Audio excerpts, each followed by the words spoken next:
अध्याय 25वां शिव पूजा की विशेष विधि तथा शिव भक्ति की महिमा। उपमन्यु कहते हैं, यदुनंदन दीपदान के बाद नैवेद्य निवेदन से पहले आवरण पूजा करनी चाहिए अथवा आरती का समय आने पर आवरण पूजा करें। वहाँ शिव या शिवा के प्रथम आवरण में ईशान से लेकर सद्योजात पर्यंत तथा हृदय से लेकर अस्त्र पर्यंत का पूजन करें। ईशान में पूर्व भाग में, दक्षिण में, उत्तर में, पश्चिम में, आग्नेय कोण में, ईशान कोण में, नैऋत्य कोण में, वायव्य कोण में, फिर ईशान कोण में, तत्पश्चात चारों दिशाओं में गर्भावरण अथवा मंत्र संघात की पूजा बताई गई है। यहाँ हृदय से लेकर अस्त्र पर्यंत अंगों की पूजा करें। इनके ब्रह्म भाग में पूर्व दिशा में इंद्र का, दक्षिण दिशा में यम का, पश्चिम दिशा में वरुण का, उत्तर दिशा में कुबेर का, ईशान कोण में ईशान का, अग्नि कोण में अग्नि का, नैऋत्य कोण में नैऋति का, वायव्य कोण में वायु का, नैऋत्य और पश्चिम के बीच में अनंत या विष्णु का तथा ईशान और पूर्व के बीच में ब्रह्मा का पूजन करें। कमल के ब्रह्म भाग में वज्र से लेकर कमल पर्यंत लोकेशरों के सुप्रसिद्ध आयुधों का पूर्वादि दिशाओं में क्रमशः पूजन करें। ये ध्यान करना चाहिए कि समस्त आवरण देवता सुखपूर्वक बैठकर महादेव और महादेवी की ओर दोनों हाथ जोड़े देख रहे हैं। फिर सभी आवरण देवताओं को प्रणाम करके नमः युक्त अपने अपने नाम से पुष्पोपचार संपरण पूर्वक उनका क्रमशः पूजन करें। इसी तरह गर्भावरण का भी अपने आवरण संबंधी मंत्र से यजन करें। योग, ध्यान, होम, जप, ब्रह्म अथवा अभ्यंतर में भी देवता का पूजन करना चाहिए। इसी तरह उनके लिए 6 प्रकार की हवि भी देनी चाहिए। किसी एक शुद्ध अन्न का बना हुआ मूंग मिश्रित अन्न या मूंग की खिचड़ी, खीर, दधी मिश्रित अन्न, गुड़ का बना हुआ पकवान तथा मधु से तर किया हुआ भोज्य पदार्थ, इनमें से एक या अनेक हविष्य को नाना प्रकार के व्यंजनों से संयुक्त तथा गुड़ और खांड से संपन्न करके नैवेद्य के रूप में अर्पित करना चाहिए। साथ ही मक्खन और उत्तम दही परोसना चाहिए। पुआ आदि अनेक प्रकार के भक्ष्य पदार्थ और स्वादिष्ट फल देने चाहिए। लाल चंदन और पुष्प वासित अत्यंत शीतल जल अर्पित करना चाहिए। मुख शुद्धि के लिए मधुर इलायची के रस से युक्त सुपारी के टुकड़े, खैर आदि से युक्त सुनहरे रंग के पीले पान के पत्तों के बने हुए बीड़े, शिलाजीत का चूर्ण, सफ़ेद चूना जो अधिक रूखा या दूषित ना हो, कपूर, कंकोल, नूतन एवं सुंदर जायफल आदि अर्पित करने चाहिए। आलेपन के लिए चंदन का मूल काष्ठ अथवा उसका चूरा, कस्तूरी, कुमकुम, मृग मदात्मक रस होने चाहिए। फल वे ही चढ़ाने चाहिए जो सुगंधित, पवित्र और सुंदर हो। गंध रहित, उत्कट गंध वाले, दूषित, बासी तथा स्वयं ही टूटकर गिरे हुए फूल शिव के पूजन में नहीं देने चाहिए। कोमल वस्त्र ही चढ़ाने चाहिए। भूषणों में विशेषतः वे ही अर्पित करने चाहिए जो सोने के बने हुए तथा विद्युत मंडल के समान चमकीले हों। ये सब वस्तुएं कपूर, गूगल, अगर और चंदन से भूषित तथा पुष्प समूहों से सुवासित होनी चाहिए। चंदन, अगर, कपूर, सुगंधित काष्ठ तथा गूगल के चूर्ण, घी और मधु से बना हुआ धूप उत्तम माना गया है। कपिला गाय की अत्यंत सुगंधित घी से प्रतिदिन जलाए गए कपूर युक्त दीप श्रेष्ठ माने गए हैं। पंचगव्य, मीठा और कपिला गाय का दूध, दही एवं घी, ये सब भगवान शंकर के स्नान और पान के लिए अभीष्ट है। हाथी के दांत के बने हुए भद्रासन जो स्वर्ण एवं रत्नों से जटित है, शिव के लिए श्रेष्ठ बताए गए हैं। उन आसनों पर विचित्र बिछावन, कोमल गद्दे और तकिए होने चाहिए।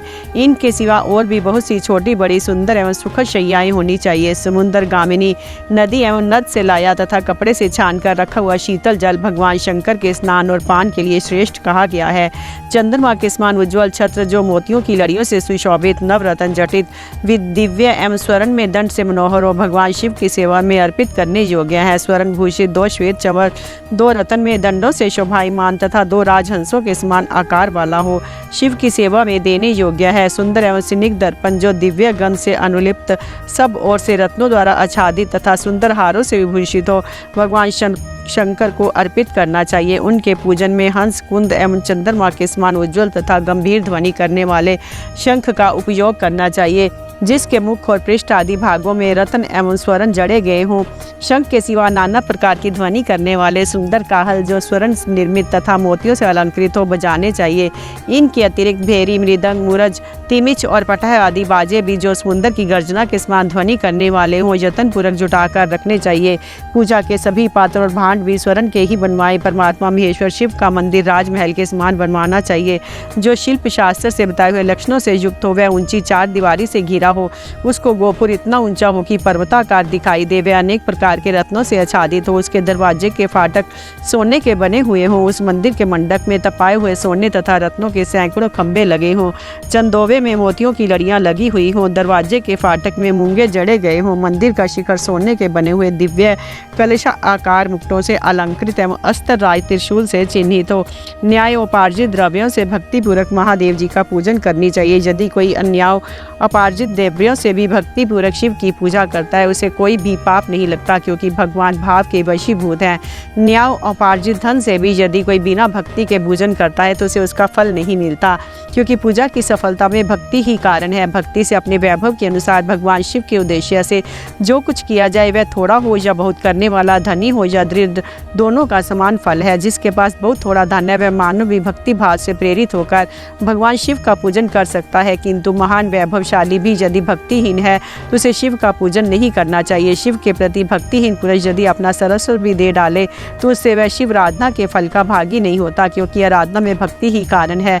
शिव के प्रति भक्ति को छोड़कर कोई अत्यंत उग्र तपस्याओं और संपूर्ण महायज्ञों से भी दिव्य शिव धाम में नहीं जा सकता। अतः श्री कृष्ण सर्वस्व परमेश्वर शिव के आराधन में भक्ति का ही महत्व है। ये गुरी से भी गुरीतर बात है, इसमें संदेह नहीं है। पाप के महासागर को पार करने के लिए भगवान शिव की भक्ति नौका के समान है, इसलिए जो भक्ति भाव से युक्त है उसे रजोगुण और तमोगुण से क्या हानि हो सकती है। श्री कृष्ण अंत्यज अधम मूर्ख अथवा पतित मनुष्य भी यदि भगवान शिव की शरण में चला जाए तो वह समस्त देवताओं एवं असुरों के लिए भी पूजनीय हो जाता है। अतः सर्वथा प्रयत्न करके भक्ति भाव से ही शिव की पूजा करें, क्योंकि यह भक्तों को कहीं भी फल नहीं मिलता। अध्याय 26वां। अध्याय 27वां। पंचाक्षर मंत्र के जप तथा भगवान शिव के भजन पूजन की महिमा। अग्नि कार्य के लिए कुंड और वेदी आदि के संस्कार, शिव अग्नि की स्थापना और उसके संस्कार, होम पूर्ण होते भस्म के संग्रह एवं रक्षण की विधि तथा हवनांत में किए जाने वाले कृत्य का वर्णन उपमन्यु कहते हैं। यदुनंदन, कोई बड़ा भारी पाप करके भी भक्ति भाव से पंचाक्षर मंत्र द्वारा यदि देव देवेश्वर शिव का पूजन करे तो वह उस पाप से मुक्त हो जाता है। जो भक्ति भाव से पंचाक्षर मंत्र द्वारा एक ही बार शिव का पूजन कर लेता है, वह भी शिव मंत्र के गौरववश शिव धाम को चला जाता है। जो मूढ़ दुर्लभ मानव जन्म पाकर भगवान शिव की अर्चना नहीं करता, उसका वह जन्म निष्फल है, क्योंकि वह मोक्ष का साधक नहीं होता। जो दुर्लभ मानव जन्म पाकर पिनाक पानी महादेव जी की आराधना करते हैं, उन्हीं का जन्म सफल है और वही कीर्तार्थ एवं श्रेष्ठ मनुष्य है। जो भगवान शिव की भक्ति में तत्पर रहते हैं, जिनका चित्त भगवान शिव के सामने प्रणत होता है तथा जो सदा ही भगवान शिव के चिंतन में लगे रहते हैं, वे कभी दुख के भागी नहीं होते। मनोहर भवन, हाव भाव, विलास से विभूषित तरुणी स्त्रियां और जिससे पूर्ण तृप्ति हो जाए इतना धन, ये सब भगवान शिव की आराधना के फल हैं। जो देवलोक में महान भोग और राज्य चाहते हैं, वे सदा भगवान शिव के चरणार बिंदों का चिंतन करते हैं। सौभाग्य, कांतिमान रूप, बल, त्याग, दया भाव, शूरता और विश्व में विख्याति, ये सब बातें भगवान शिव की पूजा करने वाले लोगों को ही सुलभ होती है। इसलिए जो अपना कल्याण चाहता है, उसे सब कुछ छोड़कर केवल भगवान शिव में मन लगा उनकी आराधना करनी चाहिए। जीवन बड़ी तेजी से जा रहा है, जवानी शीघ्रता से बीती जा रही है, रोग तीव्र गति से निकट आ रहा है, इसलिए सबको पिनाक पानी महादेव जी की पूजा करनी चाहिए। जब तक मृत्यु नहीं आती, जब तक वृद्धावस्था का आक्रमण नहीं होता, तब तक इंद्रियों की शक्ति क्षीण नहीं हो जाती है, तब तक ही भगवान शंकर की आराधना कर लो। भगवान शिव की आराधना के समान दूसरा कोई धर्म तीनों लोकों में नहीं है। अब मैं अग्नि कार्य का वर्णन करूंगा। कुंड में स्थांडिल पर, वेदी में, लोहे के हवन पात्र में या नूतन सुंदर मिट्टी के पात्र में विधि पूर्वक अग्नि की स्थापना करके उसका संस्कार करें। तत्पश्चात वहां महादेव जी की आराधना करके होम कर्म आरंभ करें। कुंड 2 या 1 हाथ लंबा चौड़ा होना चाहिए। वेदी को गोल या चौकोर बनाना चाहिए, साथ ही मंडल भी बनाना आवश्यक है। कुंड विस्तृत और गहरा होना चाहिए। इसके मध्य भाग में अष्टदल कमल अंकित करे, वह 2 या 4 अंगुल ऊंचा हो। कुंड के भीतर 2 बिते की ऊंचाई पर नाभि की स्थिति बताई गई है। मध्यमा उंगली के मध्यम और उत्तम पर्वों का बराबर मध्य भाग या कटी भाग जानना चाहिए। साधु पुरुष 24 अंगुल के बराबर 1 हाथ का परिमाण बताते हैं। कुंड की 3, 2 या 1 मेखला होनी चाहिए। इन मेखलाओं का इस तरह निर्माण करें जिससे कुंड की शोभा बढ़े। सुंदर और चिकनी योनि बनाएं, जिसकी आकृति पीपल के पत्ते की भांति अथवा हाथी के अधरोष्ट के समान हो। कुंड के दक्षिण या पश्चिम भाग में मेखला के बीचों बीच सुंदर योनि का निर्माण करना चाहिए, जो मेखला से कुछ नीची हो। उसका अग्रभाग कुंड की और हो तो वह मेखला को कुछ छोड़कर बनाई गई हो। वेदी के लिए ऊंचाई का कोई नियम नहीं है, वह मिट्टी या बालू की होनी चाहिए। गाय के गोबर या जल से मंडल बनाना चाहिए। पात्र का परिमाण नहीं बताया गया है। कुंड और मिट्टी की वेदी को गोबर और जल से लीपना चाहिए। पात्र को धोकर तपाए और तथा अन्य वस्त्रों का जल से प्रोक्षण करें। अपने अपने गृह सूत्र में बताई हुई विधि के अनुसार कुंड में और वेदी पर उल्लेख करें। मृतिका लेकर ईशान कोण में फेंक दें। फिर अग्नि के उस आसन को कुशों अथवा पुष्पों द्वारा जल से प्रोक्षण करें। तत्पश्चात पूजन और हवन के लिए सब प्रकार के द्रव्यों का संग्रह करें। धोने योग्य वस्तुओं को धोकर प्रोक्षणी के जल से उनका प्रोक्षण करके उन्हें शुद्ध करें। इसके बाद सूर्यकांत वनि से प्रकट काष्ठ से उत्पन्न श्रोत्रिय की अग्निशाला में संचित अथवा दूसरी किसी उत्तम अग्नि को आधार सहित ले आएं। उसे कुंड अथवा वेदी के ऊपर 3 बार प्रदक्षिण क्रम से घुमाकर अग्नि बीज का उच्चारण करके उस अग्नि को उक्त कुंड या वेदी के आसन पर स्थापित कर दे। कुंड में स्थापित करना हो तो योनि मार्ग से अग्नि का आधान करें और वेदी पर अपने समान की ओर अग्नि की स्थापना करें। योनि प्रदेश के पास स्थित विद्वान पुरुष समस्त कुंड को अग्नि से संयुक्त करें। साथ ही ये भावना करें अपनी नाभि के भीतर जो अग्निदेव विराजमान है वे ही नाभि रंध्र से चिंगारी के रूप से निकलकर ब्रह्म अग्नि में मंडलाकार होकर लीन हुए अग्नि पर समिधा रखने से लेके घी के संस्कार पर्यंत से सारा कार्य मंत्रज्ञ पुरुष अपने गृह सूत्र में बताए हुए क्रम से मूल मंत्र द्वारा संपन्न करें। तदंतर शिव मूर्ति की पूजा करके दक्षिण पार्श्व में मंत्र न्यास करें और धृत में धेनु मुद्रा का प्रदर्शन करें। स्तुरक और स्त्रवा ये दोनों धातु के बने हुए हैं तो ग्रहण करने योग्य है, परंतु कांसी लोहे और शीशे के बने हुए स्तरक और स्त्रवा को नहीं ग्रहण करना चाहिए। अथवा यज्ञ संबंधी काष्ठ के बने हुए स्तरक स्त्रवा गृह है। स्मृति या शिव शास्त्र में जो भी है तो वह भी गृह अथवा ब्रह्म वृक्ष आदि के छिद्र रहित बिचले 2 पत्ते लेकर उन्हें कुश से पोंछे और अग्नि में तपाकर फिर उनका प्रोक्षण करें। उन्हीं पत्तों को श्रुक और श्रवा का रूप दे उनमें घी उठाएं और अपने गृह सूत्र में बताए हुए क्रम से शिव बीज सहित 8 बीजाक्षों द्वारा अग्नि में आहुति दें। इसमें अग्नि का संस्कार संपन्न होता है। अग्नि की 7 जिहाओं के हैं। उनकी मध्यम जिहा का नाम बहुरूपा है। उसकी 3 शिखाएं हैं। उनमें से एक शिखा दक्षिण में और दूसरी वाम दिशा में प्रज्वलित होती है और बीच वाली शिखा बीच में ही प्रकाशित होती है। ईशान कोण में जो जिहा है उसका नाम हिरण्या है। पूर्व दिशा में विद्यमान जिहा कनका नाम से प्रसिद्ध है। अग्नि कोण में रक्ता, नैऋत्य कोण में कृष्णा और वायव्य कोण में सुप्रभा नाम की जिहा प्रकाशित होती है। इसके अतिरिक्त पश्चिम में जो जिहा प्रज्वलित होती है उसका नाम मरुत है। इन सब की प्रभा अपने अपने नाम के अनुरूप है। अपने अपने बीज के अनंतर क्रमशः इनका नाम देना चाहिए। जो नाम के अंत में स्वाहा का प्रयोग करना चाहिए। इस तरह जो जिहा मंत्र बताते हैं उनके द्वारा क्रमशः प्रत्येक जिहा के लिए 1-1 घी की आहुति दे, परंतु मध्यमा की 3 जिहाओं के लिए 3 आहुतियां दे। कुंड के मध्य भाग में रम वाहन ने स्वाहा बोलकर 3 आहुतियां दे। यह आहुतियां घी अथवा समिधा से देनी चाहिए। आहुति देने के पश्चात अग्नि में जल का सेवन करें। ऐसा करने पर वह अग्नि भगवान शिव की हो जाती है। फिर उसमें शिव का आसन का चिंतन करें। वहाँ अर्धनारीश्वर भगवान शिव का आवाहन करके पूजन करें। पाद्य अर्ध्य आदि से लेकर दीपदान पर्यंत पूजन करके अग्नि का जल से प्रोक्षण करें। तत्पश्चात समिधाओं की आहुति दे। वे समिधाएं पलास की या गूलर आदि दूसरे यज्ञीय वृक्ष की होनी चाहिए। उनकी लंबाई 12 अंगुल की हो। समिधाएं टेढ़ी ना हो, स्वतः सूखी ही हुई भी ना हो, उनके छिलके ना उतरे तथा उन पर किसी प्रकार की चोट ना हो। सब समिधाएं एक सी होनी चाहिए। 10 अंगुल लंबी समिधाएं भी हवन के लिए विहित हैं। उनकी मोटाई कनिष्ठ का उंगली के समान होनी चाहिए अथवा प्रदेश मात्र लंबी समिधाएं उपयोग में लानी चाहिए। यदि उपयुक्त समिधाएं ना मिले तो जो मिल सके उन सब का ही हवन करना चाहिए। समिधा हवन के बाद घी की आहुति दे। घी की धारा दुर्वा दल के समान पतली और 4 अंगुल लंबी हो। इसके बाद अन्न की आहुति देनी चाहिए जिसका प्रत्येक ग्रास 16-16 माशे के बराबर हो। लावा, सरसों, जौ और तिल इन सब में घी मिलाकर यथासंभव भक्ष्य, लेहा और चौशिया का भी मिश्रण करे तथा इन सब की यथाशक्ति 10, 5 या 3 आहुतियां दे अथवा एक ही आहुति दे। श्रवा से, स्मिधा से, सुरक से अथवा हा से आहुति देनी चाहिए। उसमें भी दिव्य तीर से अथवा ऋषि तीर से आहुति देने का विधान है। यदि उपयुक्त सभी द्रव्य न मिले तो किसी एक ही द्रव्य से श्रद्धापूर्वक आहुति देनी चाहिए। प्रायश्चित के लिए मंत्र से अभिमंत्रित करके 3 आहुतियां दे। फिर होमावशिष्ट घृत से स्त्रक को भरकर उसके अगर भाग में फूल रखकर उसे दर्भ सहित अधमुख श्रवा से ढक दे। इसके बाद खड़ा हो उसे अंजलि में लेकर ओम नमो शिवाय वोष्ट का उच्चारण करके जौ के तुल्य घी की धारा की आहुति दे। इस प्रकार पूर्ण आहुति करके अग्नि में पूर्व जल का छींटा दे। तत्पश्चात देवेश्वर शिव का विसर्जन करके अग्नि की रक्षा करे। फिर अग्नि का भी विसर्जन करके भावना द्वारा नाभि में स्थित स्थापित करके नित्य यजन करें अथवा शिव शास्त्र में बताई हुई पद्धति के अनुसार वागीश्वरी के गर्भ से प्रकट हुए अग्निदेव को लाकर विधिवत संस्कार करके उनका पूजन करें। फिर समिधा का आधान करके सब ओर से परिधियों का निर्माण करें। इसके बाद वहां दो पात्र रखकर शिव का यजन करके प्रोक्षणी पात्र का शोधन करें। उस पात्र के जल से पूर्वोक्त वस्तुओं का प्रोक्षण करके जल से भरे हुए परिणीता पात्र को ईशान कोण में रखें। घी के संस्कार तक का सारा कार्य करके सुरक्त और श्रवा का संशोधन करें। तदंतर पिता शिव द्वारा माता बागेश्वरी का गर्भाधान, पुंसवन और सीमंतोन्नयन संस्कार करके प्रत्येक संसार के निमित्त पृथक पृथक आहुति दे और गर्भ से अग्नि के उत्पन्न होने की भावना करें। उनके 3 पैर, 7 मुख, 7 हाथ, 4 सींग और 2 मस्तक है। मधु के समान पिंगल वर्ण वाले 3 नेत्र है। सिर पर जटा जूट और चंद्रमा का मुकुट है। उनकी अंग कांति लाल है। लाल रंग के ही वस्त्र, चंदन, माला और आभूषण उनकी शोभा बढ़ाते हैं। सब लक्षणों से संपन्न यज्ञोपवीत धारी तथा त्रिगुण मेखला से युक्त है। उनके दाएं हाथों में शक्ति है, सुर्ख और श्रवा है तथा बाएं हाथों में तोमर, ताड़का, पंखा और घी से भरा हुआ पात्र है। इस आकृति में उत्पन्न हुए अग्निदेव का ध्यान करके उनका जात कर्म संस्कार करें। तत्पश्चात नाल छेदन करके सूतक की शुद्धि करें। फिर आहुति देकर उस शिव संबंधी अग्नि का रुचि नाम रखें।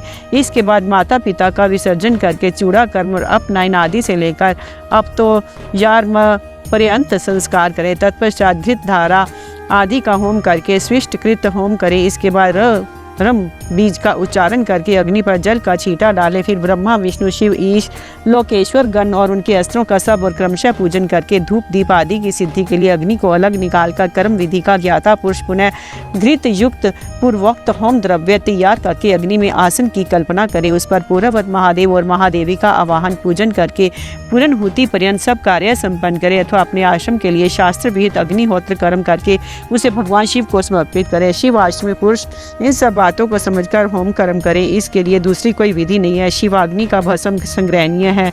अग्निहोत्र कर्म का भस्म भी संग्रह करने के योग्य है। विवाहिक अग्नि का भस्म भी जो पवित्र एवं संगंधित हो संग्रह करके रखना चाहिए। कपिल गाय का वह गोबर जो गिरते समय आकाश में ही दोनों हाथों पर रोक लिया गया हो उत्तम माना गया है। वह यदि अधिक गीला व अधिक कड़ा ना हो, दुर्गंध युक्त और सूखा हुआ ना हो तो अच्छा माना गया है। यदि वह पृथ्वी पर गिर गया हो तो उससे ऊपर और नीचे के हिस्से को त्याग कर बीच का भाग दे दे।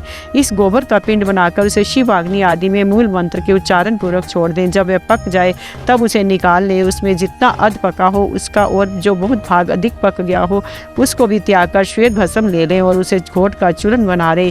इसके बाद उसे भस्म रखने के पात्र में रख दें। भस्म पात्र धातु का, लकड़ी का, मिट्टी का, पत्थर का अथवा किसी वस्तु का बनवा ले। वह देखने में सुंदर होना चाहिए। उसमें रखे हुए भस्म को धन की भांति किसी शुभ, शुद्ध एवं समतल स्थान पर रखें। किसी अयोग्य या अपवित्र खात में भस्म न दें। नीचे अपवित्र स्थान में भी ना डालें। नीचे के अंगों से उसका स्पर्श ना करें। भस्म की ना तो उपेक्षा करें ना उसे लांगे ही। शास्त्रोक्त समय पर उस पात्र से भस्म लेकर मंत्रोच्चारण पूर्वक अपने ललाट आदि में लगाएं। दूसरे समय में उसका उपयोग ना करें। ना अयोग्य व्यक्तियों के हाथ में उसे दे। भगवान शिव का विसर्जन ना हुआ हो तभी भस्म संग्रह कर ले, क्योंकि विसर्जन के बाद उस पर चंड का अधिकार हो जाता है। जब अग्नि कार्य संपन्न कर लिया जाए तब शिव शास्त्रोक्त मार्ग से अथवा अपने गृह सूत्र में बताए गए विधि से बालिक गरम करम तदंतर अच्छी तरह लिपे पुते मंडल में विद्यासन को बिछाकर विद्या कोश की स्थापना करें। क्रमशः पुष्प आदि के द्वारा यजन करें। विद्या के सामने गुरु का भी मंडल बनाकर वहां श्रेष्ठ आसन रखें और उस पर पुष्प आदि के द्वारा गुरु की पूजा करें। तदंतर पूजनीय पुरुषों की पूजा करें और भूखों को भोजन कराएं। इसके बाद स्वयं सुखपूर्वक शुद्ध अन्न भोजन करें। वह अन्न तत्काल भगवान शिव को निवेदित किया गया हो अथवा उनका प्रसाद हो उसे आत्म शुद्धि के लिए श्रद्धापूर्वक भोजन करें। जो अन्न चंड को समर्पित हो उसे लोभवंश ग्रहण न करें। गंध और पुष्पमाला आदि जो अन्य वस्तुएं उनके लिए भी ये विधि समान ही है, अर्थात चंड का भाग होने पर उन्हें ग्रहण नहीं करना चाहिए। वहाँ विद्वान पुरुष मैं ही शिव हूँ ऐसी बुद्धि ना करे। भोजन और आचमन करके शिव का मन ही मन चिंतन करते हुए मूल मंत्र का उच्चारण करें। शेष समय शिव शास्त्र की कथा के श्रवण आदि योग्य कार्य में बिताएं। रात का प्रथम पहर बीत जाने पर नौहर पूजा करके शिव और शिवा के लिए एक परम सुंदर शैया प्रस्तुत करें। उसके साथ ही भक्ष्य, भोज्य, वस्त्र, चंदन और पुष्पमाला आदि भी रख दें। मन से और क्रिया द्वारा भी सब सुंदर व्यवस्था करके पवित्र हो महादेव जी और महादेवी के चरणों के निकट शयन करे। यदि उपासक ग्रस्त हो तो वह अपनी पत्नी के साथ शयन करे। जो ग्रस्त ना हो तो वह अकेले ही सोए। उषा काल आया जान मन ही मन पार्वती देवी तथा पार्षदों सहित अविनाशी भगवान शिव को को प्रणाम करके देश कालोचित कार्य तथा शौच आदि कृत्य पूर्ण करें। फिर यथाशक्ति शंख आदि वाद्यों की दिव्य ध्वनियों से महादेव और महादेवी को जगाए। इसके बाद उस समय खिले हुए परम सुगंधित पुष्पों द्वारा शिव और शिव की पूजा करके पूर्वोक्त कार्य आरंभ करें।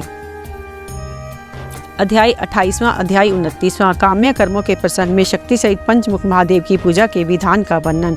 तदंतर शिवाश्रम सेवियों के लिए नैमित्तिक कर्म की विधि बताकर उपमन्यु जी ने कहा, यदुनंदन अब मैं काम्य कर्म का वर्णन करूंगा जो इहलोक और परलोक में भी फल देने वाला है। शैवियों तथा माहेश्वरों को क्रमशः भीतर और बाहर इसे करना चाहिए। जैसे शिव और महेश्वर में जहाँ अत्यंत भेद नहीं है, उसी प्रकार शैवों और महेश्वरों में भी अधिक भेद नहीं है। जो मनुष्य शिव के आश्रित रहकर ज्ञान यज्ञ में तत्पर होते हैं वे शैव कहलाते हैं। जो शिव आश्रित भक्त भूतल पर कर्म यज्ञ में संलग्न रहते हैं वे महान ईश्वर का यजन करने के कारण माहेश्वर कहे गए हैं। इसलिए ज्ञान योगी शैवों को अपने भीतर भगवान द्वारा कर्म का अनुष्ठान करना चाहिए तथा कर्म परायण महेश्वरों को बाहर विहित द्रव्यों तथा उपकरणों द्वारा उसका संपादन करना चाहिए। आगे बताए जाने वाले कर्म के प्रयोग में उनके लिए कोई भेद नहीं है। गंध, वर्ण और रस आदि के द्वारा विधि पूर्वक भूमि की परीक्षा करके मनोअभिलाषित स्थान पर आकाश में चंदोवा स्थान दे। उस स्थान को भली भांति लीप पोत कर दर्पण के समान स्वच्छ बना दे। तत्पश्चात शास्त्रोक्त मार्ग से वहाँ पहले पूर्व दिशा की कल्पना करें। उस दिशा में 1 या 2 हाथ का मंडल बनाएं। उस मंडल में सुंदर अष्टदल कमल अंकित करें। कमल में कर्णिका भी होनी चाहिए। यथा संभव संचित रतन और स्वर्ण आदि के चूर्ण से उसका निर्माण करें। वे अत्यंत शोभायमान और 5 आवरणों से युक्त हो। कमल के 8 दलों में पूर्व आदि क्रम से अनिमा आदि 8 स्त्रियों की कल्पना करें तथा उनके केसरों में शक्ति सहित वामदेव आदि 8 रुद्रों को पूर्व आदि दल के क्रम से स्थापित करें। कमल की कर्णिका में वैराग्य को स्थान दें और बीजों में नव शक्तियों की स्थापना करें। कमल के कंद में शिव संबंधी धर्म और नाल में शिव संबंधी ज्ञान की भावना करें। कर्णिका के ऊपर अग्नि मंडल, सूर्य मंडल और चंद्र मंडल की भावना करें। इन मंडलों के ऊपर शिव तत्व, विद्या तत्व और आत्म तत्व का चिंतन करें। संपूर्ण कमलासन के ऊपर सुखपूर्वक विराजमान और नाना प्रकार के विचित्र पुरुषों से अलंकृत 5 आवरणों सहित भगवान शिव का माता पार्वती के साथ पूजन करें। उनकी अंग कांति शुद्ध स्फटिक मणि के समान उज्ज्वल है।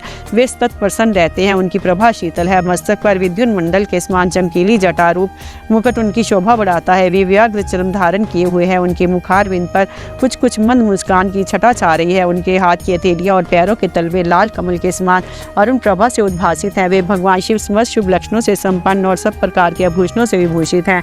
उनके हाथों में उत्तमोत्तम दिव्य आयुध शोभा पा रहे हैं और अंगों में दिव्य चंदन का लेप लगा हुआ है। उसके 5 मुख और 10 भुजाएं हैं। अर्धचंद्र उनकी शिखा के मणि है। उनका पूर्ववर्ती मुख प्रातः काल के सूर्य की भांति अरुण प्रभा से उद्भासित एवं सौम्य है। उसमें 3 नेत्र रूपी कमल खिले हुए हैं तथा सिर पर बाल चंद्रमा का मुकुट शोभा पाता है। दक्षिण मुख नील जलधर के समान श्याम प्रभा से भासित होता है। उसकी भुहें टेढ़ी हैं। वे देखने में भयानक है। उनमें गोलाकार लाल लाल आंखें दृष्टिगोचर होती हैं। दाढ़ों के कारण वह मुख विकराल जान पड़ता है। उसका प्राभव करना किसी के लिए भी कठिन है।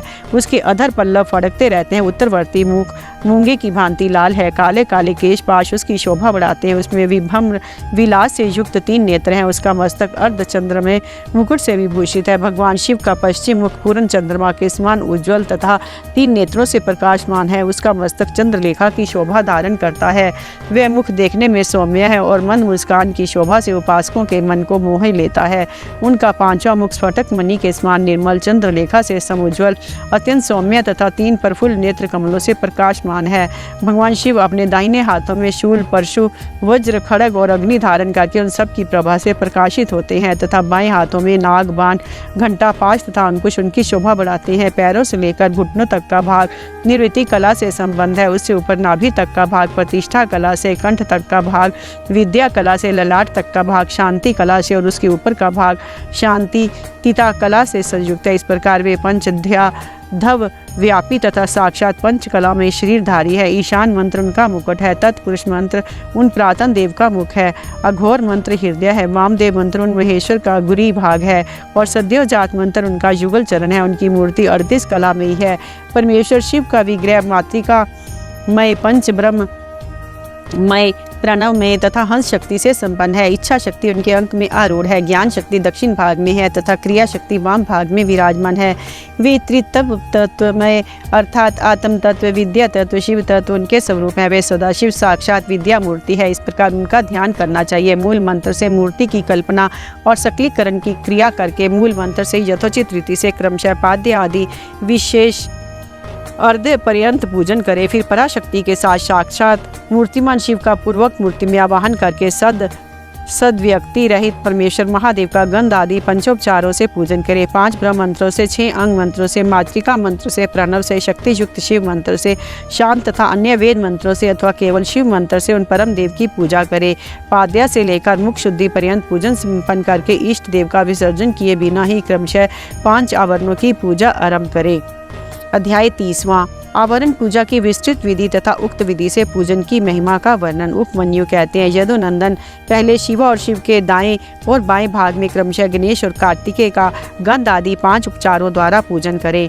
फिर इन सब के चारों ओर ईशान से लेकर सद्योजात पर्यंत 5 ब्रह्म मूर्तियों का शक्ति सहित क्रमशः पूजन करें। ये प्रथम आवरण में किया जाने वाला पूजन है। उसी आवरण में हृदय आदि 6 अंगों तथा शिव और शिवा का अग्निकोण से लेकर पूर्व दिशा पर्यंत 8 दिशाओं में क्रमशः पूजन करें। वही वामा आदि शक्तियों के साथ वाम आदि 8 रुद्रों की पूर्व आदि दिशाओं में क्रमशः पूजन करें।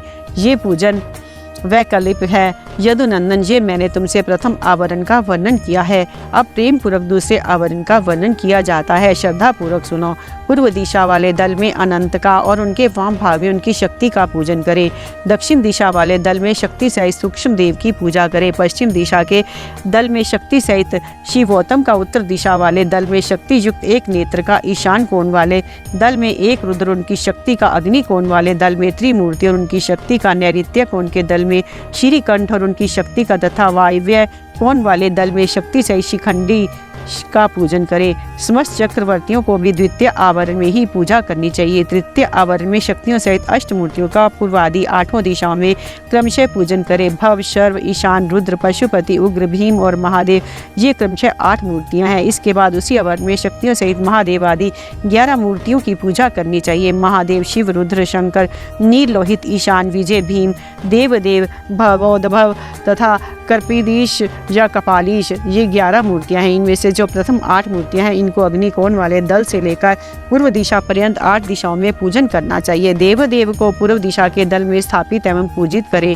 ईशान का पुनः अग्निकोण में स्थापन पूजन करें। फिर इन दोनों के बीच में भवोद्भव की पूजा करें। उन्हीं के बाद कपलीश या कर्पदीश का स्थान पूजन कराना चाहिए। उस तृतीय आवरण में फिर वृषभ राज का पूर्व में, नंदी का दक्षिण में, महाकाल का उत्तर में, शास्ता का अग्निकोण के दल में, मातृकाओं का दक्षिण दिशा के दल में, गणेश जी का नैऋत्य कोण के दल में, कार्तिकेय का पश्चिम दल में, ज्येष्ठा का वायव्य कोण में दल में, गौरी का उत्तर दल में, चंडिका ईशान कोण में तथा शास्त्र में नंदीश्वर के बीच में मुनिंदर वृषभ का यजन करें। महाकाल के उत्तर भाग में पिंगल का शास्त्रा और मातृकाओं के बीच में भृगीश्वर का, मातृकाओं तथा गणेश जी के बीच में वीरभद्र का, स्कंद और गणेश जी के बीच में सरस्वती देवी का, ज्येष्ठा और कार्तिकेय के बीच में शिव चरणों की अर्चना करने वाली श्री देवी का, ज्येष्ठा और गणाम्बा गौरी के बीच में महामोटी की पूजा करें। गणाम्बा और चंड के बीच में दुर्गा देवी की पूजा करें। इसी आवरण में पुनः शिव के अनुचर वर्ग में पूजा करें। इस अनुचर वर्ग में रुद्रगण, प्रथम गण, परमथगण और भूतगण आते हैं। इन सब के विविध रूप है। ये सब के सब अपनी शक्तियों के साथ है। इनके बाद एकाग्रचित्त और शिवा के सखी वर्ग का भी ध्यान एवं पूजन करना चाहिए। इस प्रकार तृतीय आवरण के देवताओं का विस्तार पूर्वक पूजन हो जाने पर उसके ब्रह्म भाग में चतुर्थ आवरण का चिंतन एवं पूजन करें। पूर्व दल में सूर्य का, दक्षिण दल में चतुर्मुख ब्रह्म का, पश्चिम दल में रुद्र का और उत्तर दिशा के दल में भगवान विष्णु का पूजन करें। इन चारों देवताओं के भी पृथक पृथक आवरण है। इनके प्रथम आवरण में 6 अंगों तथा दीप्ता आदि शक्तियों की पूजा करनी चाहिए। दीप्ति, सूक्ष्मा, जय, भद्रा, विभूति, विमला, अमोघा और विद्युता, इनकी क्रमशः पूर्व आदि 8 दिशाओं में स्थिति है। द्वितीय आवरण में पूर्व से लेकर उत्तर तक क्रमशः 4 मूर्तियों की और उनके बाद उनकी शक्तियों की पूजा करें। आदित्य, भास्कर, भानु और रवि, ये 4 मूर्तियां क्रमशः पूर्व आदि 4 दिशाओं में पूजनीय है। तत्पश्चात अर्क, ब्रह्मा, रुद्र तथा विष्णु, ये 4 मूर्तियां भी पूर्व आदि दिशाओं में पूजनीय है। पूर्व दिशा में विस्तरा, दक्षिण दिशा में सुत्रा, पश्चिम दिशा में बोधनी और उत्तर दिशा में आप्यानी की पूजा करें। ईशान कोण में उषा की, अग्नि कोण में प्रभा की, नैऋत्य कोण में प्राज्ञा की और वायव्य कोण में संध्या की पूजा करें। इस तरह द्वितीय आवरण में इन सब की स्थापना करके विधिवत पूजा करनी चाहिए। तृतीय आवरण में सोम, मंगल, बुद्धिमानों में श्रेष्ठ बुध, विशाल बुद्धि, बृहस्पति, तेजोनिधि, शुक्र, शनैश्चर तथा धूमार वर्ण वाले भयंकर राहु केतु का पूर्वादि दिशाओं में पूजन करें। अथवा द्वितीय आवरण में 12 अद्वितीयों की पूजा करनी चाहिए और तृतीय आवरण में 12 राशियों की, उसके ब्रह्म भाग में 7 गणों की सब और पूजा करनी चाहिए। चाहिए। ऋषियों, देवताओं, गंधर्वों, नागों, अप्सराओं, ग्रामीणों, यक्षों, यातुधनों, 7 छंदोमय अश्वों तथा वालखिलियों का पूजन करें। इस तरह तृतीय आवरण में सूर्य देव का पूजन करने के पश्चात 3 आवरणों सहित ब्रह्मा जी का पूजन करें। पूर्व दिशा में हिरण्यगर्भ का, दक्षिण में विराट का, पश्चिम दिशा में काल का और उत्तर दिशा में पुरुष का पूजन करें। हिरण्यगर्भ नामक जो पहले ब्रह्म है उसके अंग कांति कमल के समान है। काल जन्म से ही अंजन के समान काले हैं और पुरुष स्फटिक मणि के समान निर्मल है। पुरुष स्फटिक मणि के समान निर्मल है। त्रिगुण, राजस, तामस तथा सात्विक ये चारों भी पूर्वादि दिशा के क्रम से प्रथम आवरण में ही स्थित हैं। द्वितीय आवरण में पूर्वादि दिशाओं के दलों में क्रमशः सनत कुमार, सनक, सनंदन और सनातन का पूजन करना चाहिए। तत्पश्चात तीसरे आवरण में 11 प्रजापतियों की पूजा करें। उनमें से प्रथम 8 को तो पूर्व आदि 8 दिशाओं में पूजन करें। फिर शेष 3 का पूर्व आदि के क्रम से अर्थात पूर्व, दक्षिण एवं पश्चिम स्थापन पूजन करें। दक्ष, रुचि, भृगु, मरीचि, अंगिरा, पुल, सतपुलह, कृतु, अत्रि, कश्यप और वशिष्ठ ये 11 विख्यात प्रजापति हैं। इनके साथ इनकी पत्नियों का भी क्रमशः पूजन करना चाहिए। परसुति, आकुति, ख्याति, संभूति, धृति, समृति, क्षमा, संतति, अनसुआ, देव माता, अदिति तथा अरुधति ये सभी ऋषि पत्नियां पतिव्रता, सदाशिव पूजन, नरम परायणा, कांतिमती और प्रिय दर्शना परम सुंदरी हैं। अथवा प्रथम आवरण में चारों वेदों का पूजन करें। फिर द्वितीय आवरण में इतिहास पुराणों की अर्चना करें तथा तृतीय आवरण में धर्मशास्त्र सहित संपूर्ण वैदिक विद्याओं का सब और पूजन करना चाहिए। चारों वेदों का पूर्वादि 4 दिशाओं में पूजना चाहिए।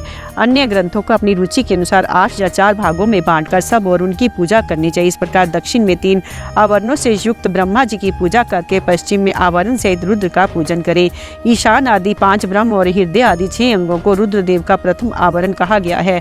द्वितीय आवरण विधेश्वरमय है। तृतीय आवरण में भेद है, अतः उसका वर्णन किया जाता है। उस आवरण में पूर्वादि दिशाओं के क्रम से त्रिगुण आदि 4 मूर्तियों की पूजा करनी चाहिए। पूर्व दिशा में पूर्ण रूप से शिव नामक महादेव पूजित होते हैं। इनकी त्रिगुण संज्ञा है।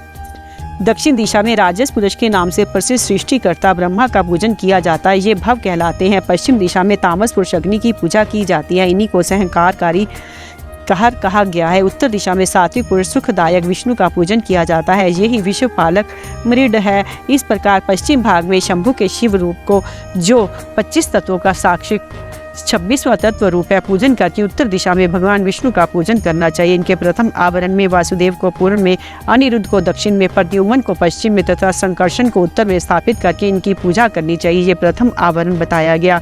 अब द्वितीय शुभ आवरण बताया जाता है। मत्स्य, कूर्म, वराह, नरसिंह, वामन तीनों में से एक राम, आप, श्री कृष्ण और हयग्रीव ये द्वितीय आवरण में पूजित होते हैं। तृतीय आवरण में पूर्व भाग में चक्र की पूजा करें। दक्षिण भाग में कहीं भी प्रतिहत न होने वाले नारायण अस्त्र का यजन करें। पश्चिम में पांचजन्य का और उत्तर में शांग्र धनुष की पूजा करें। इस प्रकार 3 आवरणों से युक्त साक्षात विश्व नामक परम हरि महाविष्णु की जो सदा सर्वत्र व्यापक है मूर्ति में भावना करके पूजा करें। इस तरह विष्णु के चतुर्व्यूह क्रम से 4 मूर्तियों का पूजन करके क्रमशः उनकी 4 शक्तियों का पूजन करें। प्रभा का अग्नि कोण में, सरस्वती का नैऋत्य कोण में, गणाम्बिका का वायव्य कोण में तथा लक्ष्मी का ईशान कोण में पूजन करें। इसी प्रकार भानु आदि मूर्तियां और उनकी शक्तियों का पूजन करके उसी आवरण में लोकेश्वरों की पूजा करें।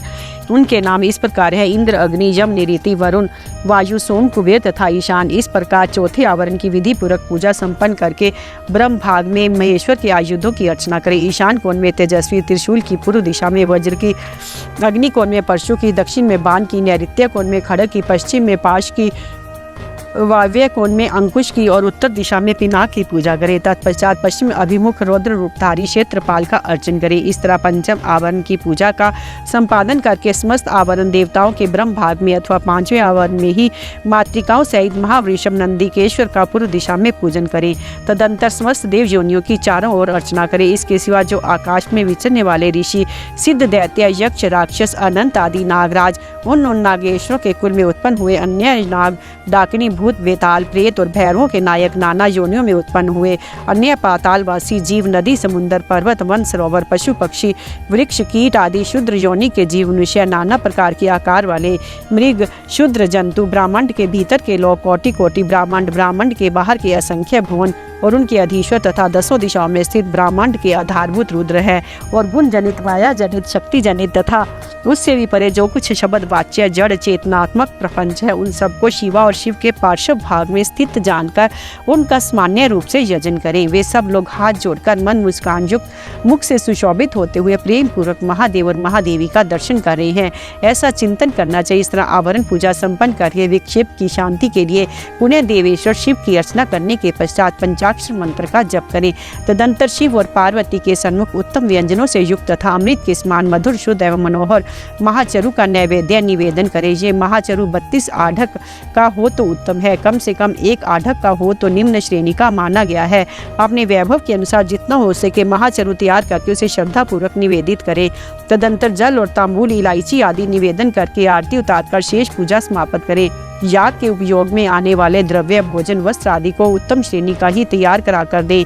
भक्तिमान पुरुष वैभव होते हुए धन व्यय करने में कंजूसी ना करें। जो शठ या कंजूस है और पूजा के प्रति उपेक्षा की भावना रखता है, वह यदि कृपणतावश कर्म को किसी अंग से हीन कर दे तो उसके वे काम्य कर्म सफल नहीं होते, ऐसा सत्पुरुषों का कथन है। इसलिए निश्चय यदि फल सिद्धि का इच्छुक हो तो अपेक्षा भाव को त्याग कर संपूर्ण अंगों के योग से काम्य कर्मों का संपादन करे। इस तरह पूजा समाप्त करके महादेव और महादेवी को प्रणाम करें। फिर भक्ति भाव से मन को एकाग्र करके स्तुति पाठ करें। स्तुति के पश्चात साधक उत्सुकता पूर्वक क्रम से क्रम 108 बार और संभव हो तो 1000 से अधिक बार पंचाक्षरी विद्या का जप करें। तत्पश्चात क्रमशः विद्या और गुरु की पूजा करके अपने अभ्युदय और श्रद्धा के अनुसार यज्ञ मंडप के सदस्यों का भी पूजन करें। फिर आवरणों सहित देवेश्वर शिव का विसर्जन करके यज्ञ के उपकरणों सहित वे सारा मंडल गुरु को अथवा शिव आचरण आश्रित भक्तों को दे दें, अथवा उसे शिव के ही उद्देश्य से शिव के क्षेत्र में समर्पित कर दे, अथवा समस्त आवरण देवताओं का यथोचित रीति से पूजन करके 7 प्रकार के होम द्रव्यों द्वारा शिवाग्नि में इष्ट देवता का यजन करे। ये तीनों लोकों में विख्यात योगेश्वर नामक योग है। इससे बढ़कर कोई योग त्रिभुवन में कहीं नहीं है। संसार में कोई ऐसी वस्तु नहीं जो इससे साध्य ना हो। इस लोक में मिलने वाला कोई फल हो या परलोक में, इसके द्वारा सब सुलभ है। ये इसका फल नहीं है, ऐसा कोई नियंत्रण नहीं किया जा सकता, क्योंकि संपूर्ण शिव रूप साध्य का ये श्रेष्ठ साधन है। ये निश्चित रूप से कहा जा सकता है कि पुरुष जो कुछ फल चाहता है वह सब चिंतामणि के समान इससे प्राप्त हो सकता है, तथापि किसी शुद्र फल के उद्देश्य से इसका प्रयोग नहीं करना चाहिए, क्योंकि किसी महान से लघु फल की इच्छा रखने वाला पुरुष स्वयं लघुतर हो जाता है। महादेव जी के उद्देश्य से महान या अल्प जो भी कर्म किया जाए वह सब सिद्ध होता है, अतः उन्हीं के उद्देश्य से कर्म का प्रयोग करना चाहिए। शत्रु तथा मृत्यु पर विजय पाना आदि जो फल दूसरों से सिद्ध होने वाला नहीं है, उन्हीं लौकिक या परलौकिक फलों के लिए विद्वान पुरुष इसका प्रयोग करें। महापातकों में महान रोग से भय आदि, दुर्भिक्ष आदि में यदि शांति करने की आवश्यकता हो तो इससे शांति करें। अधिक बढ़ बढ़कर बातें बनाने से क्या लाभ। इस योग की महेश्वर शिव ने श्यामू के लिए बड़ी भारी आपत्ति का निवारण करने वाला अपना निजी अस्त्र बताया है, अतः इससे बढ़कर यहाँ अपना कोई रक्षक नहीं है। ऐसा समझकर इस कर्म का प्रयोग करने वाला पुरुष शुभ फल का भागी होता है। जो प्रतिदिन पवित्र एवं एकाग्रचित होकर सत्रोक्त मंत्र का पाठ करता है वह भी अभीष्ट प्रयोजन का अष्टमांश फल पा लेता है। जो अर्थ का संधान करते पूर्णिमा, अष्टमी अथवा चतुर्दशी को उपवास पूर्वक सत्रोक्त का पाठ करता है उसे आधा अभीष्ट फल प्राप्त हो जाता है। जो अर्थ का अनुसंधान करते लगातार 1 मास तक सत्रोक्त का पाठ करता है और पूर्णिमा, अष्टमी और चतुर्दशी को व्रत रखता है वह संपूर्ण अभीष्ट फल का भागी होता है। अध्याय 31वां। शिव के 5 आवरणों में स्थित सभी देवताओं की स्तुति तथा उनसे अभीष्ट पूर्ति एवं मंगल की कामना। उपमन्यु कहते हैं, श्री कृष्ण अब मैं तुम्हारे समक्ष पंचावरण मार्ग से किए हुए जाने वाले स्तोत्र का वर्णन करूंगा, जिससे ये योगेश्वर नामक पुण्य कर्म पूर्ण रूप से संपन्न होता है। जगत के एकमात्र रक्षक, नित्य चिन्मय स्वभाव, प्रकृति मनोहर शंभो, आपका तत्व कलुष राशि से रहित, निर्मल वाणी तथा मन की पहुंच से भी परे है। आपकी जय हो, जय हो। आपका श्री विग्रह स्वभाव से ही निर्मल है। आपकी चेष्टा परम सुंदर है। आपकी जय हो। आपकी महाशक्ति आपके ही तुल्य है। आप विशुद्ध कल्याण में गुणों के महासागर है। आपकी जय हो। आप अनंत कांति से संपन्न हैं। आपकी श्री विग्रह की कहीं तुलना नहीं है। आपकी जय हो। आप अतर्क्य महिमा के आधार है तथा शांति में मंगल के निकेतन है। आपकी जय हो। निरंजन, निर्मल, आधार रहित तथा बिना कारण के प्रकट होने वाले शिव आपकी जय हो। निरंतर परमानंद में शांति और सुख के कारण आपकी जय हो। अतिशय उत्कृष्ट ऐश्वर्य से सुशोभित तथा अत्यंत करुणा के आधार आपकी जय हो। प्रभु, आपका सब कुछ स्वतंत्र है तथा आपके वैभव की कई समता नहीं है। आपकी जय हो, जय हो। आपने विराट विश्व को व्याप्त कर रखा है, किंतु आप किसी से भी व्याप्त नहीं है। आपकी जय हो, जय हो। आप सबसे उत्कृष्ट हैं, किंतु आपसे श्रेष्ठ कोई नहीं है। आपकी जय हो, जय हो। आप अद्भुत हैं, आपकी जय हो। आप महान हैं, आपकी जय हो। आप निर्विकार हैं, आपकी जय हो। आप अविनाशी हैं, आपकी जय हो। अपर में परमात्मन, आपकी जय हो। माया रहित महेश्वर, आपकी जय हो। अजन्मा शिव, आपकी जय हो। निर्मल शंकर, आपकी जय हो। महाबाहो, महासार, महागुण, महती कीर्ति कथा से युक्त महाबली, महामायावी, महान रसिक तथा महारथ, आपकी जय हो। आप परम आराध्य को नमस्कार है। आप परम कारण को नमस्कार है। शांत शिव को नमस्कार है और आप परम कल्याण में प्रभु को नमस्कार है। देवताओं और अस्त्रों से ये संपूर्ण जगत आपके अधीन है, अतः आपकी आज्ञा का उल्लंघन करने में कौन समर्थ हो सकता है। हे सनातन देव, ये सेवक एकमात्र आपके ही आश्रित है, अतः आप इस पर अनुग्रह करके इसे इसकी पार्थिव वस्तु प्रदान करें। अंबिके, जगन माते, आपकी जय हो। सर्व जगन्मयी, आपकी जय हो। असीम ऐश्वर्यशालिनी, आपकी जय हो। आपके श्री विग्रह की कहीं उपमा नहीं है, आपकी जय हो। मन वाणी से अतीत शिवे, आपकी जय हो। अज्ञान अंधकार का भंजन करने वाली देवी, आपकी जय हो। जन्म और जरा से रहित तुम्हें, आपकी जय हो। काल से भी अतिशय उत्कृष्ट शक्तिशाली दुर्गे, आपकी जय हो। अनेक प्रकार के विधानों में स्थित परमेश्वरी, आपकी जय हो। विश्वनाथ प्रिय, आपकी जय हो। समस्त देवताओं की आराधनीय देवी, आपकी जय हो। संपूर्ण विश्व का विस्तार करने वाली जगदम्बिके, आपकी जय हो। मंगल में दिव्य अंगों वाली देवी, आपकी जय हो। मंगल को प्रकाशित करने वाली, आपकी जय हो। मंगल में चरित्र वाली सर्व मंगले, आपकी जय हो। मंगलदायिनी, आपकी जय हो। परम कल्याण में गुणों की आप मूर्ति हैं, आपको नमस्कार है। संपूर्ण जगत आपसे ही उत्पन्न हुआ है, अतः आप में ही लीन होगा। देवेश्वरी, अतः आपके बिना ईश्वर भी फल देने में समर्थ नहीं हो सकते। ये जन जन्म काल से ही आपकी शरण में आया हुआ है, अतः देवी आप अपने इस भक्त का मनोरथ सिद्ध कीजिए। प्रभु, आपके 5 मुख और 10 भुजाएं हैं। आपकी अंग कांति शुद्ध स्फटिक मणि के समान निर्मल है। वरण, ब्रह्म और कला आपके विग्रह रूप है। आप सकल और निष्कल देवता हैं, शिव मूर्ति में सदा व्याप्त रहने वाले हैं।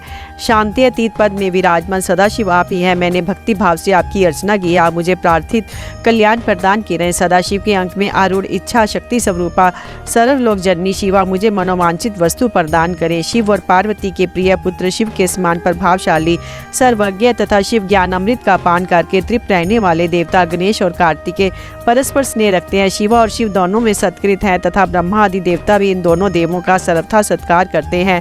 ये दोनों भाई निरंतर संपूर्ण लोकों की रक्षा करने के लिए उद्यत रहते हैं और अपने विभिन्न अंशों द्वारा अनेक बार स्वेच्छा पूर्वक अवतार धारण करते हैं।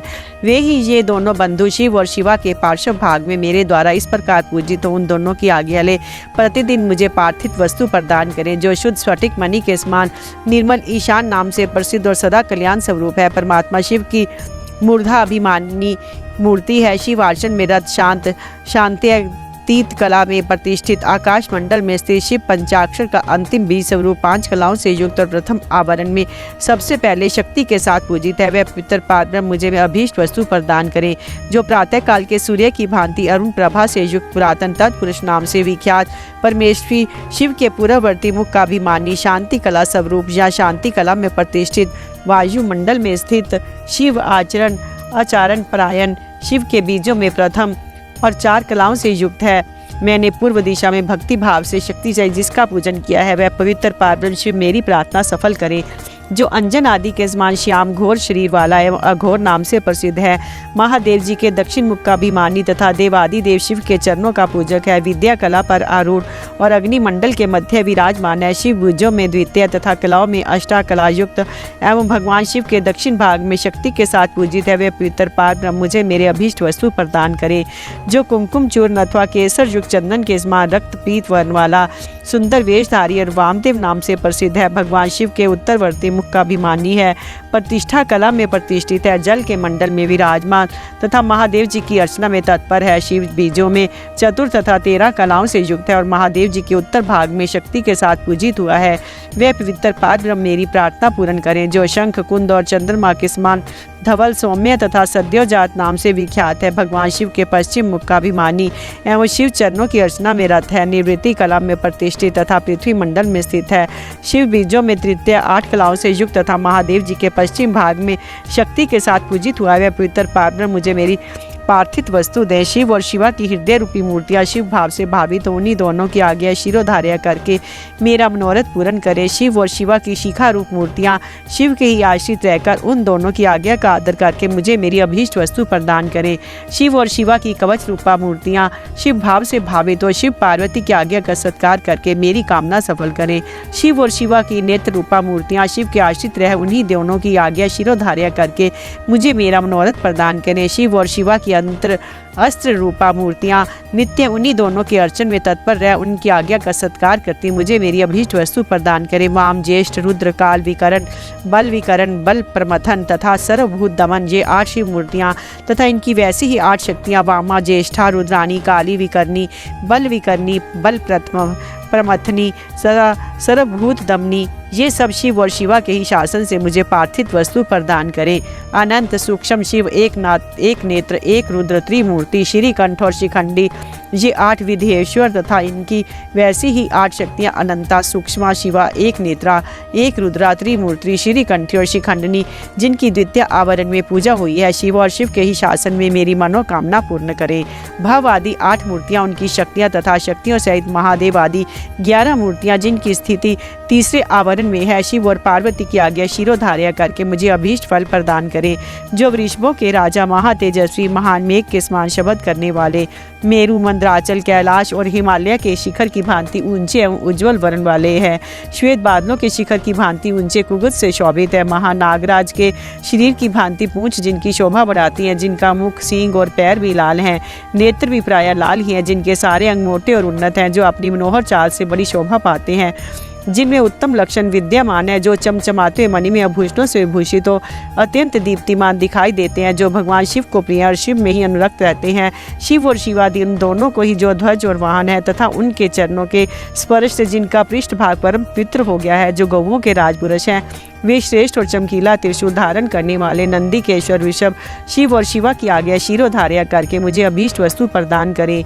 जो गिरिराज नंदी पार्वती के लिए पुत्र के तुल्य प्रिय है, श्री विष्णु आदि देवताओं द्वारा नित्य पूजित एवं वंदित है, भगवान शंकर के अंतःपुर के द्वार पर परिजनों के साथ खड़े रहते हैं, सर्वेश्वर शिव के समान ही तेजस्वी हैं तथा समस्त असुरों को कुचल देने की शक्ति रखते हैं, तथा शिव धर्म का पालन करने वाले संपूर्ण शिव भक्तों के अध्यक्ष पद पर जिनका अभिषेक हुआ है, जो भगवान शिव के प्रिय, शिव में ही अनुरक्त तथा तेजस्वी त्रिशूल नामक श्रेष्ठ आयुध धारण करने वाले हैं, भगवान शिव के शरणागत भक्तों पर जिनका स्नेह है तथा शिव भक्तों का भी जिनमें अनुराग है, वे महातेजस्वी नंदीश्वर शिव और पार्वती की आज्ञा को शिरोधार्य करके मुझे मनोवांछित वस्तु प्रदान करें। दूसरे महादेव के समान महातेजस्वी, महाबाहु, महाकाल महादेव जी के शरणागत भक्तों की नित्य ही रक्षा करें। वे भगवान शिव के प्रिय हैं, भगवान शिव में उनकी आसक्ति है तथा वे सदा ही शिव तथा पार्वती के पूजक हैं, इसलिए शिवा और शिव की आज्ञा का आदर करके मुझे मनोवांछित वस्तु प्रदान करें। जो संपूर्ण शास्त्रों के तात्विक अर्थ के ज्ञाता, भगवान विष्णु के द्वितीय स्वरूप, सबके शासक तथा महामोह आत्मा क्रदु के पुत्र हैं, मधु फल का गूदा और आसव जिन्हें प्रिय है, वे नागराज भगवान शेष शिव और पार्वती की आज्ञा को सामने रखते मेरी इच्छा को पूर्ण करें। ब्रह्मानी, माहेश्वरी, कुमारी, वैष्णवी, वराही, महेंद्री तथा प्रचंड पराक्रमशालिनी चामुंडा देवी, ये सर्वलोक जननी 7 माताएं परमेश्वर शिव के आदेश से मुझे मेरी पार्थिव वस्तु प्रदान करें, जिनका मतवाले हाथी का सा मुख है, जो गंगा, उमा और शिव के पुत्र हैं, आकाश जिनका शरीर है, दिशाएं भुजाएं हैं तथा चंद्रमा, सूर्य और अग्नि जिनके 3 नेत्र हैं, ऐरावत आदि दिव्य दिग्गज जिनकी नित्य पूजा करते हैं, जिनके मस्तक से शिव ज्ञान में मद की धारा बहती रहती है, जो देवताओं के विघ्न का निवारण करते और असुर आदि के कार्य में विघ्न डालते रहते हैं, ये विघ्न राज गणेश शिव से भावित हो शिवा और शिव की आज्ञा शिरोधार्य करके मेरा मनोरथ प्रदान करें।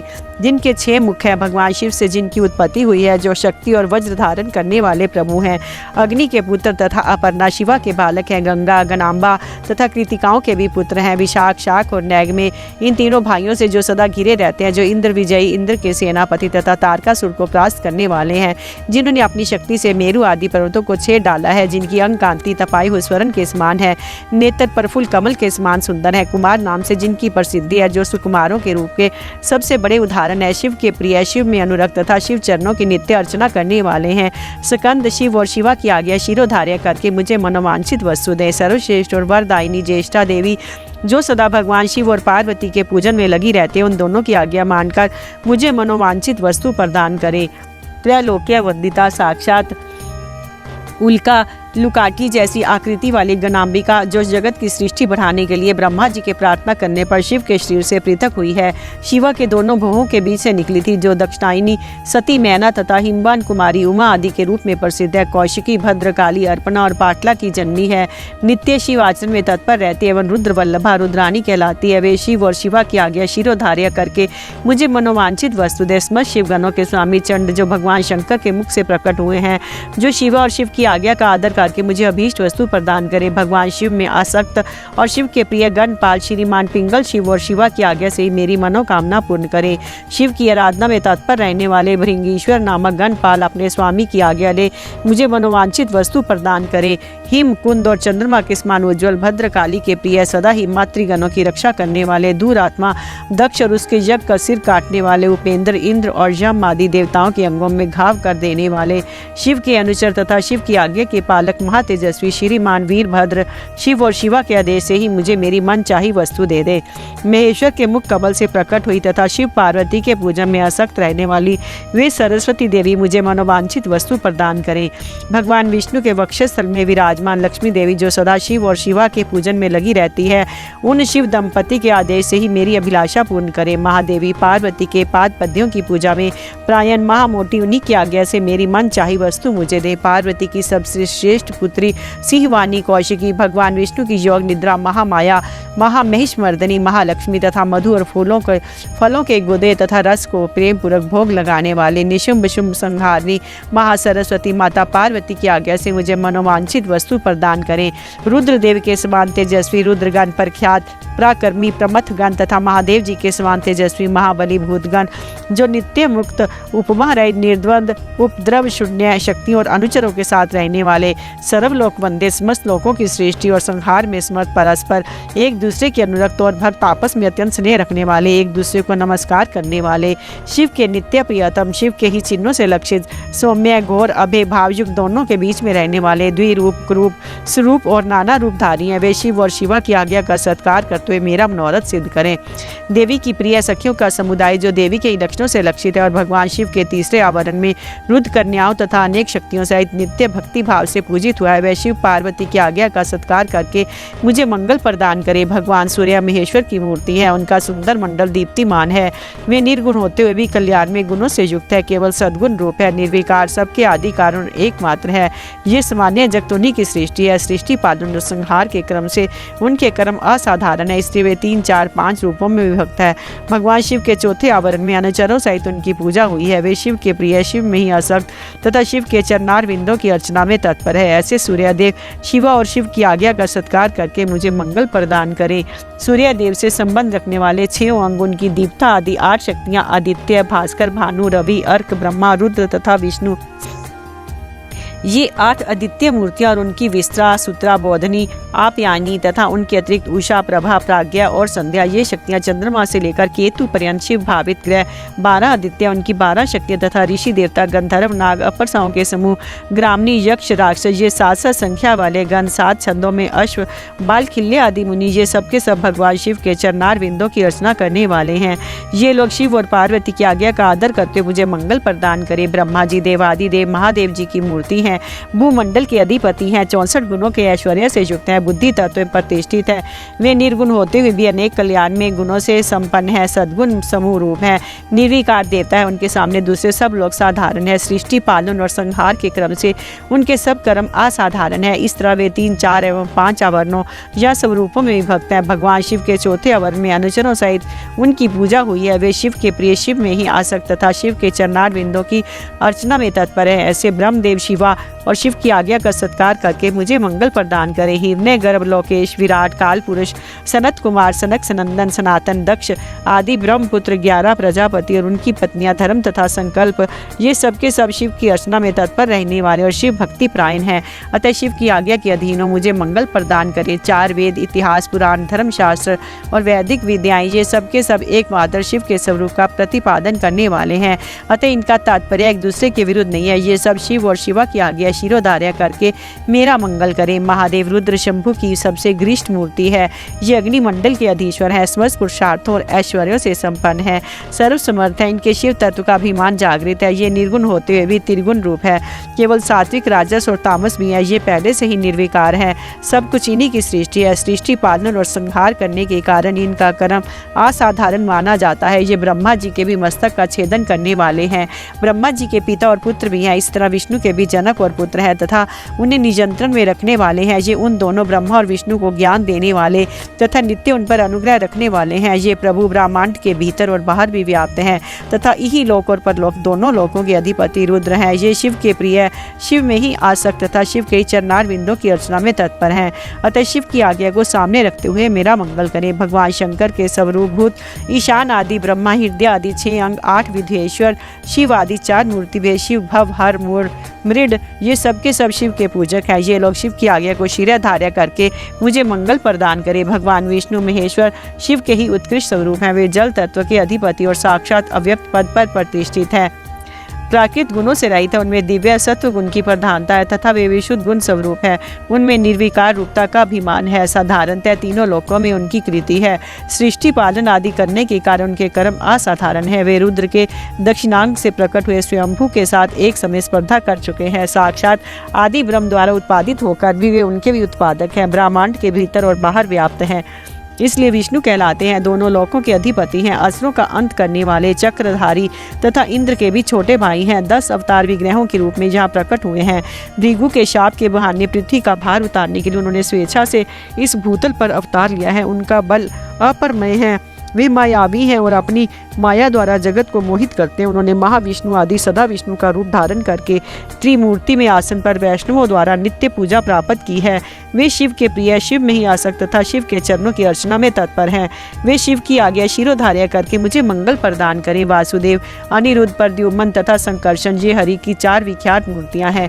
मत्स्य, कूर्म, वराह, नृसिंह, वामन, परशुराम, राम, बलराम, श्री कृष्ण, विष्णु, हयग्रीव, चक्र, नारायण, अस्त्र, पांचजन्य तथा शांग धनुष, ये सब के सब शिव और शिवा की आज्ञा का सत्कार करते हुए मुझे मंगल प्रदान करें। प्रभा, सरस्वती, गौरी तथा शिव के प्रति भक्ति भाव रखने वाली लक्ष्मी, ये शिव और शिवा के आदेश से मेरा मंगल करें। इंद्र, अग्नि, यम, निरीति, वरुण, वायु, सोम, कुबेर तथा त्रिशूलधारी ईशान, ये सब के सब शिव सद्भाव से भावित होकर शिव अर्चन में तत्पर रहते हैं। ये शिव और शिवा की आज्ञा का आदर मानकर मुझे मंगल प्रदान करें। त्रिशूल, वज्र, परशु, बाण, खड़ग, पाश, अंकुश और श्रेष्ठ आयुध पिनाक, ये महादेव तथा महादेवी के दिव्य आयुध शिव और शिवा की आज्ञा का नित्य सत्कार करते हुए सदा मेरी रक्षा करें। वृषभ रूपधारी देव जो सुरभि के महाबली पुत्र हैं, वह वानर से होड़ लगाते हैं, 5 गौ माताओं से घिरे रहते हैं और अपनी तपस्या के प्रभाव से परमेश्वर शिव तथा परमेश्वरी शिवा के वाहन हुए। उन दोनों की आज्ञा शिरोधार्य करके मेरी इच्छा पूर्ण करे। नंदा, सुनंदा, सुरभि, सुशीला और सुमना, ये 5 गौ माताएं सदा शिव लोक में निवास करती हैं। ये सब की सब नित्य शिव आचरण में लगी रहती, शिव भक्ति प्रायणा है। अतः शिव तथा शिवा के आदेश से ही मेरी इच्छा की पूर्ति करें। क्षेत्रपाल महान तेजस्वी है। उनकी अंग काती नील मेघ के समान है और मुख दाढ़ों के कारण विकराल जान पड़ता है। उनके लाल लाल होठ फड़कते रहते हैं जिससे उनकी शोभा बढ़ जाती है। उनके सिर के बाल भी लाल लाल ऊपर को उठे हुए हैं। वे तेजस्वी हैं। उनकी भौहें तथा आंख भी टेढ़ी ही है। वे लाल और गोलाकार 3 नेत्र धारण करते हैं। चंद्रमा और सर्प उनके आभूषण है। वे सदा नंगे ही रहते हैं तथा उनके हाथों में त्रिशूल, पाश, खड़ग और कपाल उठे रहते हैं। वे भैरव हैं और भैरवों, सिद्धों तथा योगाग्नियों से घिरे रहते हैं। प्रत्येक क्षेत्र में उनकी स्थिति है। वे वहाँ सत्पुरुषों के रक्षक होकर रहते हैं। उनका मस्तक सदा शिव के चरणों में झुका रहता है। वे सदा शिव के सद्भाव से भावित हैं तथा शिव के शरणागत भक्तों की औरस पुत्रों की भांति विशेष रक्षा करते हैं। ऐसे प्रभावशाली क्षेत्रपाल शिव और शिवा की आज्ञा का सत्कार करते हुए मुझे मंगल प्रदान करें। ताल, जंग आदि शिव के प्रथम आवरण में पूजित हुए हैं। वे चारों देवता शिव की आज्ञा का आदर करके मेरी रक्षा करें। जो भैरव आदि तथा दूसरे लोग शिव की सब ओर से घेर कर स्थित हैं, वे भी शिव के आदेश का गौरव मानकर मुझ पर अनुग्रह करें। नारद आदि देव पूजित दिव्य मुनि, साध्य, नाग, जनलोक निवासी देवता, विशेष अधिकार से संपन्न महरलोक निवासी सप्तऋषि तथा अन्य वे मानी गण सदाशिव की अर्चना में तत्पर रहते हुए सब शिव की आज्ञा के अधीन रहता है। शिव और शिव की आज्ञा से मुझे मनोवांछित वस्तु प्रदान करें। गंधर्वों से लेकर पिशाच पर्यंत जो 4 देव योनियां हैं, जो सिद्ध विद्याधर, अन्य आकाशचारी, असुर, राक्षस, पातालवासी, अनंत आदि, नागराज, गरुड़ आदि दिव्य पक्षी, कूष्मांड, प्रेत, वेताल, ग्रह भूतगण, डाकनियाँ, योगनियाँ, शाकनियाँ तथा वैसे ही और स्त्रियाँ, क्षेत्र, आराम गृह आदि तीर्थ, देव मंदिर, द्वीप, समुद्र, नदियाँ, नद सरोवर, सुमेरु आदि पर्वत सब और फैले हुए वन, पशु पक्षी, वृक्ष, कृमि कीट आदि मृग, समस्त भुवन, भुवनेश्वर, आवर्णों सहित ब्राह्मण, 12 मास, 10 दिग्गज, वर्ण, पद, मंत्र, तत्व, उनके अधिपति, ब्राह्मण, धारक, रुद्र, अन्य रुद्र, उनकी शक्तियाँ तथा इस जगत में जो कुछ भी देखा, सुना और अनुमान किया हुआ है, ये सब के सब शिव और शिव की आज्ञा से मेरा मनोरथ पूर्ण करे। जो पंच पुरुषार्थ स्वरूपा होने से पंचार्थी कही गई है, जिसका स्वरूप दिव्य है तथा जो पशु विद्या की कोटि से बाहर है, वे पशुओं को पाश से मुक्त करने वाली शैवी परा विद्या, शिव धर्म शास्त्र, शैव धर्म, श्रुति सम्मत, शिव संज्ञक पुराण, शिवागम तथा धर्म काम आदि चतुर्विद पुरुषार्थ तथा जिन्हें शिव और शिवा के समान ही मानकर उन्हीं के समान पूजा दी गई है, उन्हीं दोनों की आज्ञा लेकर मेरे अभीष्ट की सिद्धि के लिए इस कर्म का अनुमोदन करें, इसे सफल और सुसंपन्न घोषित करें। श्वेत से लेकर नुक्लीश पर्यंत शिष्य सहित आचार्यगण, उनकी संतान परंपरा में उत्पन्न गुरुजन, विशेषतः मेरे गुरु शैव और महेश्वर, जो ज्ञान और कर्म में तत्पर रहने वाले हैं, मेरे इस कर्म को सफल और सुसंपन्न माने। लौकिक ब्राह्मण, क्षत्रिय, वैश्य, वेद वेदांगों के तत्वज्ञ, विद्वान, सर्वशास्त्र कुशल, सांख्य वेता, वैशेषिक, योग शास्त्र के आचार्य, न्यायिक, सूर्योपासक, ब्रह्मोपासक, शैव, वैष्णव तथा अन्य सब शिष्ट और विशिष्ट पुरुष शिव की आज्ञा के अधीन हो मेरे इस कर्म को अभिष्ट साधक माने। सिद्धांत मार्गी शैव, पशुपात शैव, महाव्रतधारी शैव तथा अन्य का पालिक शैव, ये सबके सब शिव की आज्ञा पालक तथा मेरे भी पूज्य है। अतः शिव की आज्ञा से इन सब का मुझ पर अनुग्रह हो और वे इस कार्य को सफल घोषित करें। जो दक्षिणाचार के ज्ञान में परिनिष्ठ तथा दक्षिणाचार के उत्कृष्ट मार्ग पर चलने वाले हैं, वे परस्पर विरोध न रखते हुए मंत्र का जप करें और मेरे कल्याण कामी हो। नास्तिक, शठ, कृधन, तामस, पाखंडी और अति पापी प्राणी मुझसे दूर ही रहे। या बहुत की स्तुति से क्या लाभ। जो कोई भी आस्तिक संत है वे सब मुझ पर अनुग्रह करे और मंगल होने का आशीर्वाद है। जो पंचावरण रूपी परपंच से घिरे हुए हैं और सबके आदि कारण है, उन आप पुत्र सहित शाम सदा शिव को मेरा नमस्कार है। ऐसा कहकर शिव और शिवा के उद्देश्य से भूमि पर दंड की भांति गिरकर प्रणाम करें और कम से कम 108 बार पंचाक्षरी विद्या का जप करें।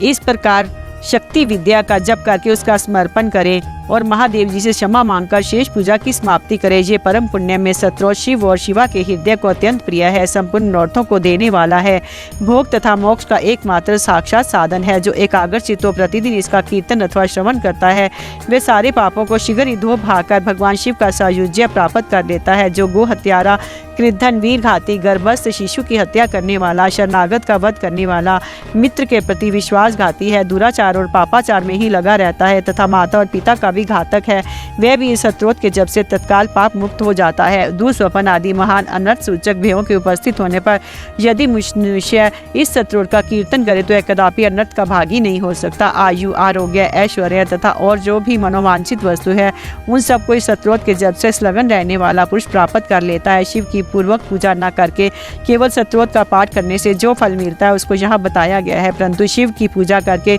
इस सत्रोत का पाठ करने से जो फल मिलता है उसका तो वर्णन ही नहीं किया जा सकता। ये फल की प्राप्ति अलग रहे। इस स्तोत्र का कीर्तन करने पर इसे सुनते ही माता पार्वती सहित महादेव जी आकाश में आकर खड़े हो जाते हैं। अतः उस समय उमा सहित देव महादेव की आकाश में पूजा करके दोनों हाथ जोड़ खड़ा हो जाए और इस स्तोत्र का पाठ करें।